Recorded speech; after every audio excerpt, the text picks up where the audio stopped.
BSc emergency medicine ഇത് നിങ്ങൾക്ക് ഒരു പുതിയൊരു കോഴ്സ് ആയിരിക്കും അല്ലേ.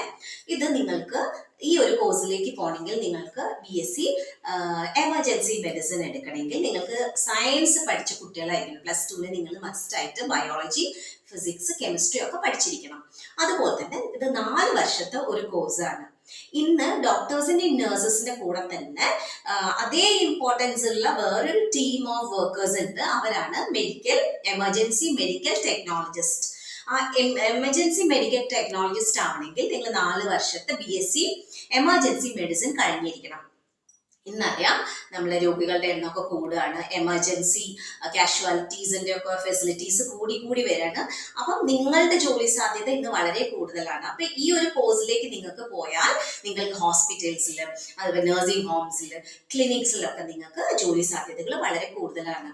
അപ്പം ഒരു എമർജൻസി മെഡിക്കൽ ടെക്നോളജിസ്റ്റ് ആണെങ്കിൽ നിങ്ങൾ സയൻസ് മസ്റ്റായി പഠിച്ചിരിക്കണം. അതുപോലെ തന്നെ ഇതൊരു 4 വർഷത്തെ കോഴ്സാണ്, ഒരു പുതിയൊരു കോഴ്സാണ്. അപ്പം സയൻസിനോട് കുറച്ച് ഹോസ്പിറ്റാലിറ്റിനോടൊക്കെ ഇഷ്ടമുള്ള ആൾക്കാർ, ഹോസ്പിറ്റലിൽ വർക്ക് ചെയ്യണം എന്നുള്ള ഇഷ്ടമുള്ള ആൾക്കാർ, എന്നാൽ നേഴ്സോ ഡോക്ടേഴ്സോ ഒന്നും ആവണ്ട എന്നുള്ള ആൾക്കാർക്കും ചെയ്യാൻ പറ്റുന്ന ഒരു കോഴ്സാണ് എമർജൻസി ഹോസ്പിറ്റൽ ടെക്നോളജിസ്റ്റ് അല്ലെങ്കിൽ എമർജൻസി മെഡിക്കൽ ടെക്നോളജിസ്റ്റ്. അപ്പൊ ഇതിനെ കുറിച്ചിട്ടുള്ള കൂടുതൽ വിവരങ്ങൾക്ക് നിങ്ങൾക്ക് ഇവിടെ കാണുന്ന നമ്പറിലേക്ക് വിളിക്കാം. അതുപോലെ തന്നെ ഈ കോഴ്സിനുള്ള അഡ്മിഷൻ എടുക്കുന്നതിനും നിങ്ങൾക്ക് ഈ കാണുന്ന നമ്പറിലേക്ക് വിളിക്കാം. അപ്പം വീഡിയോ ഇൻഫോർമേറ്റീവ് ആണെന്ന് കരുതുന്നു. ഇഷ്ടമായാൽ ലൈക്ക് ചെയ്യുക, ഷെയർ ചെയ്യുക, ചാനൽ സബ്സ്ക്രൈബ് ചെയ്യുക.